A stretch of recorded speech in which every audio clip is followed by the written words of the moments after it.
Muito bem, pessoal. Vamos falar sobre o informativo 1103 do STF, que foi divulgado no último dia 18 de agosto de 2023. Tá? Então, sem delongas, sem perder tempo, já vamos logo para os julgados. O primeiro, ADI 5689 do Rio de Janeiro, é inconstitucional por violar os artigos 73 e 75 da Constituição, norma estadual que veda a participação concomitante de mais de um auditor substituto no órgão pleno do Tribunal de Contas do Estado do Rio de Janeiro. Então isso aqui é o seguinte, o que aconteceu? Vamos imaginar que um determinado estado tenha 7 conselheiros no Tribunal de Contas. E aí aconteceu uma aposentadoria, tá? E eles convocaram um auditor, que é um servidor de carreira do Tribunal de Contas, para essa substituição. E aí, após essa substituição, aconteceu o óbito de um outro conselheiro, por exemplo. E aí aconteceu de surgir mais uma vacância. Tá? Enquanto tramita o processo de escolha do próximo conselheiro, é preciso chamar mais um auditor substituto para poder suprir essa vacância enquanto não é nomeado um novo conselheiro. Tá? O que o Estado do Rio de Janeiro tinha como norma é que somente poderia acontecer a substituição em caso de uma vacância. Se acontecesse mais uma vacância, não poderia um outro auditor substituto ocupar aquela vaga interinamente. Tá? Aquilo ficava sem cumprimento, sem vaga. Né? E o que o STF decidiu é que isso é inconstitucional, porque os artigos 73 e 75 da Constituição não tratam desse sistema de vedação à substituição. Não há um limite imposto pelo constituinte originário da Constituição Federal com relação ao TCU. Tá? E se não existe esse limite, se não existe essa imposição, essa restrição, também o legislador estadual não pode estabelecer essa vedação. Então, não tem nenhum problema, pode ter mais de um auditor substituto, tá? Em caso de mais de uma vacância no Tribunal de Contas. O próximo julgado, ADI 6892, do Rio de Janeiro, são constitucionais, à luz do Pacto Federativo e da Autonomia Financeira, a Lei Complementar 159 e o Decreto 10681 de 2021, que estabelecem o regulamento do regime de recuperação fiscal dos Estados e Distrito Federal, bem como a norma escrita na Lei Complementar 101, que traz a previsão de que as despesas com inativos e pensionistas integram o cômputo da despesa total com o pessoal dos respectivos poderes e órgãos. Muito bem, vamos separar o julgado porque ele fala sobre duas leis diferentes que tratam do mesmo assunto, né, direito financeiro. A primeira parte trata da Lei Complementar 159 de 2017 e o Decreto 10681 de 2021. Do que tratam esses atos normativos? Eles tratam do regime de recuperação fiscal dos estados e do Distrito Federal. Tá? Vamos imaginar que um determinado estado tem uma dívida muito grande com a União, e aí ele entra no regime de recuperação fiscal, tá? E ali é estabelecida uma série de restrições, a vedação à contratação, diminuição de folha de pagamento, essas coisas, né? E aí tem um dispositivo na Lei Complementar 159 que diz o seguinte: o plano de recuperação será formado por leis ou atos normativos. Tá? E essa expressão atos normativos foi impugnado no STF porque se entendia, o argumento da ADI, é que a expressão atos normativos poderia abarcar também decretos, portarias, enfim, atos infralegais. Tá? Porque a lei estabelece leis e atos normativos. E isso, na visão dos argumentos da ADI, seria inconstitucional. Então o STF diz que não, isso é constitucional sim, não tem nenhum problema que haja regulamentação, tá, por meio de decreto. Tá? Desde que, lógico, né, o decreto observe as regras, né, o princípio da legalidade, tá? Mas não tem nenhum problema se a expressão atos normativos é um gênero no qual se abarca leis e atos infralegais. Tá? A segunda parte do julgado trata da Lei Complementar 101 de 2000, que é a Lei de Responsabilidade Fiscal. Tá? Lá na Lei de Responsabilidade Fiscal tem uma previsão que diz o seguinte, o artigo 20, parágrafo 7º. A repartição dos limites globais não poderá exceder os seguintes percentuais. Aí ele lista os percentuais e no parágrafo 7º vai dizer o seguinte: os poderes e órgãos referidos nesse artigo deverão apurar de forma segregada, para a aplicação dos limites de que trata esse artigo, a integralidade das despesas com pessoal dos respectivos servidores inativos e pensionistas, mesmo que o custeio dessas despesas esteja a cargo de outro poder ou órgão. Então ele está falando assim, para a observância dos limites da Lei de Responsabilidade Fiscal, na parte que trata das despesas com pessoal, também está incluído os servidores inativos e pensionistas. Tá? Isso é o que diz o artigo 20, parágrafo 7º. E esse dispositivo foi impugnado. E o STF também concluiu pela constitucionalidade dele. Tá? Então ele vai dizer aqui, ó, é constitucional a norma na Lei Complementar 101, que traz a previsão de que as despesas com inativos e pensionistas integram o cômputo da despesa total com o pessoal dos respectivos poderes e órgãos. Certo? Sem nenhum problema. Isso aqui visando a proteção do erário, a regra de ouro, tá? Tudo isso é importante.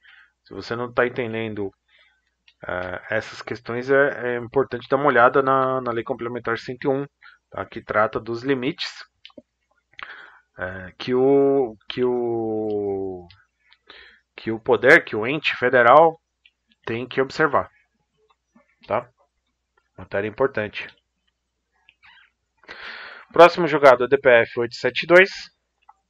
O ato de qualquer dos poderes públicos restritivo de publicidade deve ser motivado e objetiva, específica e formalmente, sendo nulos os atos públicos que imponham genericamente, sem fundamentação válida e específica, impeditivo do direito fundamental à informação. Então vamos imaginar que um determinado presidente da República imponha sigilo de 100 anos para determinados atos que ele pratica, sem nenhuma fundamentação. Tá? Pelo simples fato daquele decreto presidencial determinar que haja um sigilo. Tá? O que o STF está dizendo na DPF 872 é que essa restrição da publicidade de uma maneira imotivada ou de uma maneira genérica, né, ela é inconstitucional. Então esse ato de decretação de sigilo de 100 anos, ele é nulo. Tá? Ele fala aqui, ó, esse ato é nulo. Tá? Ou seja, para que você possa decretar um sigilo, você tem que ser, não pode ser genérico, em primeiro lugar, não pode ser todos os atos praticados por determinado servidor, todos os atos praticados por determinado órgão, não pode ser genérico. E segundo, ele tem que ser objetivamente fundamentado. Tá? Então, esse ato praticado pelo servidor tal, ele tem consequências que podem violar a intimidade da pessoa interessada tal e tal. Tá? É isso que se exige uma república, né? Lá no informativo ele fala até que não existem catacumbas na república, né? Ou seja, não pode ser nada oculto, tá? O princípio da publicidade tem que ser bem amplo, ele não pode ser restrito de qualquer maneira, tá? De qualquer jeito. Depois, a ADI 7099 é inconstitucional por invadir a competência privativa da União, para legislar sobre direito civil, política de seguros e sistema de captação de poupança popular. Lei estadual que prevê normas de proteção aos consumidores filiados às associações de socorro mútuo. O STF já vem afirmando que essas associações praticam atos irregulares, tá? Por quê? Essas associações de socorro mútuo, elas são aglomerações de pessoas, né, que têm por intuito a prática de vender seguros, de vender plano de saúde, né? E o STF já vem considerando a irregularidade disso, tá? Porque é uma violação ali no sistema de captação e poupança, né? E alguns estados começaram a proteger essas associações com relação alegando, né, o direito do consumidor. Tá? Porque efetivamente, como essas associações têm uma fiscalização menor, elas conseguem oferecer alguns descontos maiores, né? E aí começaram a surgir várias leis protegendo essas associações e as pessoas que delas participam, né, na condição de consumidores. Tá? E o STF, mais uma vez, declarou que isso é inconstitucional porque viola a competência da União para legislar sobre direito civil, seguros e captação de poupança. Sem muita novidade esse julgado. ADI 4273 são constitucionais por não violarem preceitos dos artigos 3º e 5º da Constituição Federal de 88, nem o princípio da proporcionalidade sob a perspectiva da proteção do deficiente, dispositivos de leis que estabelecem a suspensão da pretensão punitiva estatal em consequência do parcelamento de débitos tributários, bem como a extinção da punibilidade do agente se realizado o pagamento integral. Então é o seguinte, um determinado contribuinte praticou uma sonegação fiscal. Ele omitiu o lançamento de algumas notas fiscais com o intuito de suprimir o tributo. Tá? E aí ele foi pego pela fiscalização tributária, a fiscalização mandou para o Ministério Público denunciou pelo crime de sonegação. E aí o que ele fez? Ele fez um parcelamento do débito. Tá, tô devendo, sei lá, R$1 milhão que foi sonegado, que deveria ter ido para o fisco e não foi. E aí a lei determinou o seguinte, olha, enquanto você está parcelando, a pretensão punitiva também fica suspensa. E se você terminar o parcelamento, acontece a extinção da punibilidade com relação ao crime de sonegação fiscal. O STF entendeu que isso é constitucional. Tá? Vamos dar uma olhada nas leis que foram impugnadas aqui. O artigo 67, na hipótese da Lei 11.941, na hipótese de parcelamento do crédito tributário antes do oferecimento da denúncia, essa somente poderá ser aceita na superveniência de inadimplemento da obrigação objeto de denúncia. E o artigo 69 extingue-se a punibilidade dos crimes referidos no artigo 68 quando a pessoa jurídica relacionada com o agente efetuar o pagamento integral dos débitos oriundos de tributos e contribuições sociais, inclusive acessórios, que tiverem sido objeto de concessão de parcelamento. Parágrafo único. Na hipótese de pagamento efetuado pela pessoa física, previsto no artigo 1º, parágrafo 15 desta lei, a extinção da punibilidade ocorrerá com o pagamento integral dos valores correspondentes à ação penal. Ou seja, aquilo que já foi dito, né? Ele fica suspenso enquanto o parcelamento está em vigor e o processo vai ser extinto por extinção da punibilidade se o parcelamento terminar com o pagamento integral. Tá?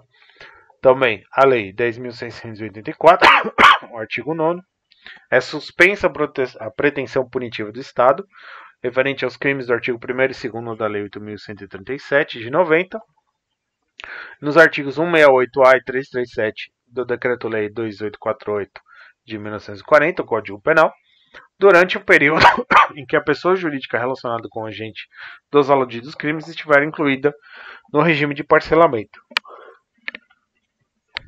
Aí ele vai falar no parágrafo 1º que enquanto estiver suspenso não vai ocorrer a prescrição, tá? Porque, claro, a pretensão punitiva está suspensa, então também suspende a prescrição. E o parágrafo 2º extingue-se a punibilidade dos crimes referidos nesse artigo quando houver o pagamento integral dos débitos, tá? Então, essas leis falam a mesma coisa, tá?